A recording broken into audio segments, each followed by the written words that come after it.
Pwede na kumuwi siya, sir. Pag Tagalog ka, kay hindi lahat nakakaintindi ng Bisaya. Alam ko marunong ka mag-Tagalog, eh, nakita ko yung mga interview mo, ang galing mo mag-Tagalog. Mag-Tagalog ka. Gamay na, sir. Gamay na ako. Bawang Tagalog. O sige, kahit gamay lang, pilitin mo mag-Tagalog. Paano? Sige nga. Yung mga bata, pinapayagan naman yan na lumabas. Hindi naman yan, kinukulong niya, tanaw na to ang kwan, sir. Mr. Chair, pwede bang hindi magturo ng daliri si Mr. Kilario, si Haring, Sorry po, si sorry Senyor po. Aguila sa mga bata? Sige, huwag ka Salamat na kayo, Mr. maggamit, Chair. magturo. Sige, please continue. Kanang among kwan, sir, kanang among sa kapihan, wa man, suot kawas naman ng mga bata, sir. Suot kawas ng mga bata, ito. Suit gawas. Ibig Oh. sabihin, labas-pasok. Oh, So, Renz, labas-pasok lang kayo doon. Pwede kayo makalabas anytime? Pwede kayo bumalik anytime? Hindi. Ha? Hindi. Oh, hindi daw. pwede mo na, sir, kay kanang amo sa kapihan, o pwede na sila mo gawas, bisag asa na sila pwede mo gawas. Tinuod, di lang isulti, sir. Okay, again, I am reminding you, Kay kanang among... makinig ka muna. Opo, sir. Makinig ka. Opo. Kahit na ikaw ay Haring Aguila, pwede ka pa rin ipakukulong ng bato kapag ikaw ay nagsinungaling dito sa Senado. Ha? Bibigyan kita ng fair warning, Haring Aguila. Ha? Huwag ka magsinungaling dito, magsabi ka ng totoo kung ikaw ay talagang reincarnation ng Diyos, ay dapat lahat ng virtues ng isang Diyos ay nasa iyo. So sana huwag kang magsinungaling. Gusto kong magsalita ka ng totoo. Okay? So, ulitin ko. Again, for the record, mga bata ba, pwede mag-aral habang sila ay nasa loob ng kapihan? Pwede silang lumabas? Mag-aral sa baba? Pwede, sir. Pwede, walang pumipigil sa kanila. Walang pumipigil. Opo. Paano mo ngayon, paano itong sinasabi nila na hindi sila makalabas? Hindi po yan totoo, sir. Hindi totoo. Opo. Ha? Opo. Sigurado ka? Opo. Sige lang. We will go back to you again later. Please continue, Senator Rizal. Salamat kayo, Mr. Chair. Siguro, pa-check po natin sa DepEd yung enrollment. At pwede talagang i-cite in contempt ng chair kapag hindi po nagsasabi ng totoo si Senyor Aguila. Yes, Senator Rizal. Nandito mo yung local chief executive, yung mayor. Mayor, anong sitwasyon doon, mga bata, mga pag-aaral ng bata? Yung mga taga-kapihan ba, pwedeng bumaba doon sa mga eskwelahan sa baba? Pwede sila mag-aral? Good morning po, Senator. Sa Socorro, talagang binawalan nilang bumaba ang mga bata. At yung sa pag-aaral, no, massive during 2019, massive dropout of learners. Massive dropout? Dropout of learners from elementary high school. According to report to the DepEd, 800 plus yung learners na nag-drop out. So, Haring Aguila, sasabi ng mga bata na hindi sila nakakalabas sa kapag-aral, sabi ng mayor, regardless wala akong pakialam sa local politics yun doon. Haring Aguila, makinig ka muna. Wala akong pakialam sa local politics yun doon kung meron kayong hindi pa kaintindihan sa politika. Ang akin dito yung kapakanan ng kabataan. Ha? Sinabi ni Mayor, wala daw pag-aaral sa mga bata doon, hindi makakalabas. Anong sagot mo ito ngayon? Nasa among counter affidavit, sir, nga na ilang record sa... Hindi ko wala kung counter affidavit mo. Tinatanong kita ngayon dito. Opo. Open na hearing. Opo. Anong sagot mo? Saan, sir? Ha? Saan sa, sir? Yung sinasabi ni Mayor na ang mga bata hindi nakakapag-aral at masyadong bumaba yung enrollment doon dahil nga nandoon na sa kapihan ang mga bata. Yung totoo kasi, sir, yung sa 2019, nag-request me o nagkuhan me o gusto mi nga magkatukod og eskwelahan, gumikan kay ang kaladyo ang eskwelahan sa kuan sa Lanitag. Wala akong problema dyan, wala akong problema. Ang tanong ko lang kung nakakalabas sila sa kapihan para pumunta sa eskwelahan doon sa Oh, baba. yes, you know. Yes? Oh, gagawa sila. So, strike 2 ka na ha? Oo. Kanina, strike 1 ka dito. Oh. Dito ngayon, strike 2 ka. Isa pang strike 3 ka. Sigurin natin ha, tama yung sasabi natin. Ha? Haring Aguila. Ayaw kong puno na yung kulungan namin sa baba. Marami doon. Nandoon yung mga kinulong. Ayaw ko na magkulong pa doon. Please, tell the truth. Ha? Huwag kang magtago-tago dahil kahit sinong Diyos sinasamba mo, hindi yan makakatago sa katotohanan. Dahil ang Diyos, gusto ng Diyos, katotohanan ang lalabas sa hearing na ito. Ha? Prangkahan tayo. Ha? Lalabas ang katotohanan dapat. So kung yung version mo ang katotohanan, walang problema. As I've said, we're fair here. Wala kaming kinikilingan dito. Ang gusto na namin katotohanan. Kaya huwag niyo kami lukuhin dito. Ha? Hindi kami niyo pwedeng papaniwalain na katapusan na ng mundo bukas at kailangan umakyat tayong lahat doon sa kapihan para masave. Hindi niyo ako pwedeng mapapaniwala ng ganon. Kaya please lang, magsabi tayo ng totoo dito. Haring Aguila. Ha? Thank you. Senator Risa, please continue. Salamat kayo, Mr. Chair. Muli for the record, 30% lang ng mga bata ang nag-aaral. At sila yung 30% na pinapayagan para makakuha ng 4Ps. At isa na po ito na iniimbestiga ng DSWD. And for the record din, Mr. Chair, bago ko naman tanungin si Elias Coco, yung sinabi po ni Mayor Riza na massive dropout ng 800 plus na mga bata sa pag-aaral noong 2019. Kung di po ako nagkakamali, ito po ang sumunod sa Lindol doon sa Surigao del Norte, sa Socorro, na ginamit na pagkakataon ni na Senyor Aguila na tawagin yung mga kababayan nilang sumunod sa kanya paakyat sa kapihan. So, Mr. Chair, gusto ko naman pong tanungin si Elias Coco.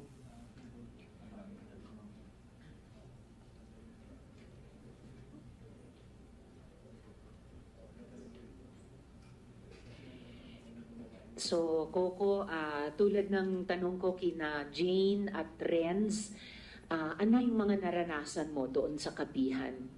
Unsa imong nagian dito sa kapihan? Kanang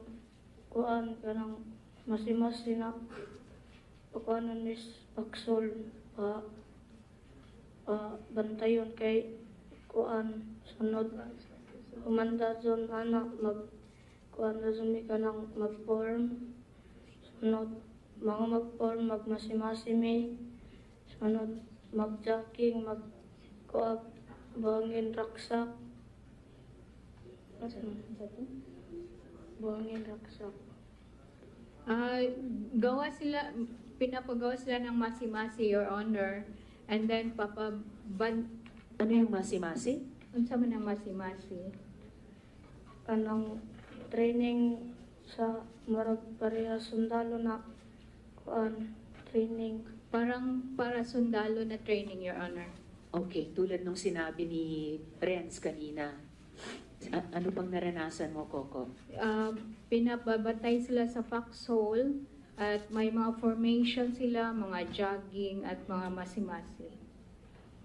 Yung masi-masi, Senator Risa, it's a form of punishment sa military, sa police. Yan sabi yan, masi-masi. Punishment in mass. Masi-masi. So, yung bang nagmasi-masi sa inyo, ano yun, mga dating sundalo, dating pulis? Ang nagmasi-masi ba ninyo, dati ba kunong sundalo or mga Dating pulis? Dating pulis? Itong nangundang na polis. Ha? Itong nangundang na. Nangundang, yung nag-stop na police, Your Honor. Nag-stop na police. So, nag-resign na pulis o nag-awol na pulis, whatever, basta dati siyang pulis Yeah. na huminto na. Sino pangalan? Anong pangalan? Okay, basta kay polis to. Ha? Hindi niya alam, Your Honor, basta police yun. Hasta pulis. Ah. Okay, thank you. Salamat kaayo, Mr. Chair. Medyo familiar din sa akin yung term Coco, yung masi-masi, kaya tinanong ko kung yan ba ang sinabi mo kasi kahit yung late husband ko, PNP, nung habang siya'y nabubuhay. Ano naman ang pagkakilala mo kay J. Renz Kilario, kay Senyor Aguila? Unsa imong pagkaila ni J. Renz Kilario or Senior Aguila? Ingon siya ko na ang Ginoo. Sinabi niya sa siyang Panginoon, Your Honor. So, consistent, no? Kayong tatlo, Nina Jane at Renz, Panginoon ang pagkakilala kay Senyor Aguila. So, ikaw naman, Coco, bakit ka tumakas sa kapihan? Nganong ni takas man ka sa kapihan?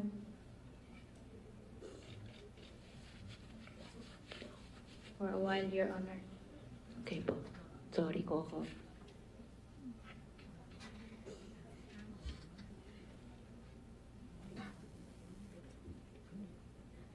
Your Honor, can we give him a little while, Your Honor? Yes, of course po, Mr. Chair. Sige, we proceed with the other siguro. While magkuha mo ng composure ni Coco. NBI ng Caraga. Were you able to conduct an ocular investigation? Nakatikot ka na? Not Sige, please stand up. Kayo na, kasama ka na ito ni Magno. Right. Do you swear to tell the truth, the whole truth, and nothing but the truth in this hearing and investigation, sirs? Thank you very much. Please take your seats. Go ahead, RD. NBI, RD ng Caraga Region. Anong update nyo doon sa area? Can I start from the beginning, sir, or? Kahit actions taken na lang siguro nyo kung anong ginawa ninyo at status. Just a Sige. brief summary of the action taken by the NBI. Okay, you have the floor. Upon we received the letter complaint, by the way, the letter complaint of Mayor Riza Rapunzel Timkang was addressed to our NBI Director, Attorney Milato de Lemos, here at our main office. And it was referred to NBI Caraga, considering that the area in Surigao is under the jurisdiction of our regional office of the NBI in Caraga. We received that letter request on May 3, 2023. And the following day, May 4, our agents were already in Socorro, Surigao del Norte, to conduct the investigation, and continuously the next succeeding days. So, when we completed the investigation, we issued a subpoena to the leaders of Socorro Bahenia Services Incorporated to appear before our office on May 17th. The subpoena was issued dated May 9. However, on May 11, we received a letter from their counsel telling us that requesting for the resetting of their appearance at our office because allegedly they were set to fly to South Korea. Sino pupunta ng South Korea? The three of the personalities, Your Honor, listed there in the letter. Number 1, Jerin Esquilario, Karen Sanico, and Janet Aho. Okay, thank you. The other ones,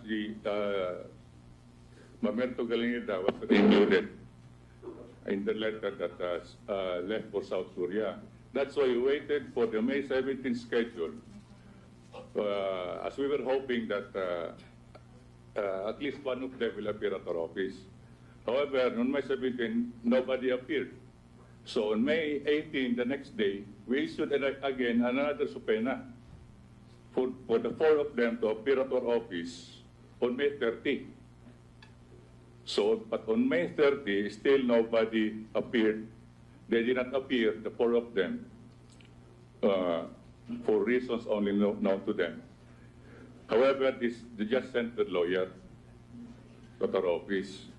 So, at that time, because going back to your question previously, Your Honor, that you were asking us if we were able to conduct inspection. Precisely, we issued a subpoena to ask them if they will allow us to go there and conduct inspection and to assure us that we will not be harmed. That's what we like to ask them. If they appeared, and we wanted to ask them face to face, which we just could not send a letter request because as we and the law enforcement, we want also to see the reaction to our request. Mr. Chair. Question to Risa. Sir, Regional Director, kung pwede ko lang i-follow up. Sabi niyo po, you wanted them to assure you that you would not be harmed. Bakit po? Ano po bang pagkakilala sa grupo that there would be the need of that assurance? Based on the statements, Your Honor, of our witnesses, they have firearms and they are ready to fight. So that's why, in our case, we are the one who conducting the investigation. At we have to take some precautions because we are not there as visitors. We are there as adverse party to their interest. So that's why we just want to ask them if they will not allow, or if they cannot assure us. We do not know. We do not know. So were you able to confirm if indeed there were firearms inside Kapihan? That's what the information we got from some of the witnesses. Information lang. So no confirmation from your side? No You were not confirmation. able to confirm or deny? No confirmation. Thank you. How about the cases? I think you have 5 Yes, cases. if I may proceed, Your Honor.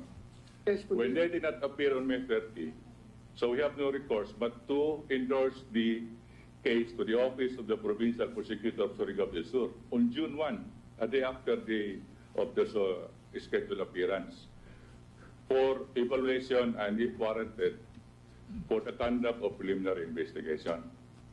So, at that time, we already endorsed the case against subjects whom were commended for the crimes of qualified trafficking, kidnapping and serious illegal detention, violation of the anti-child law, and violation of child abuse law.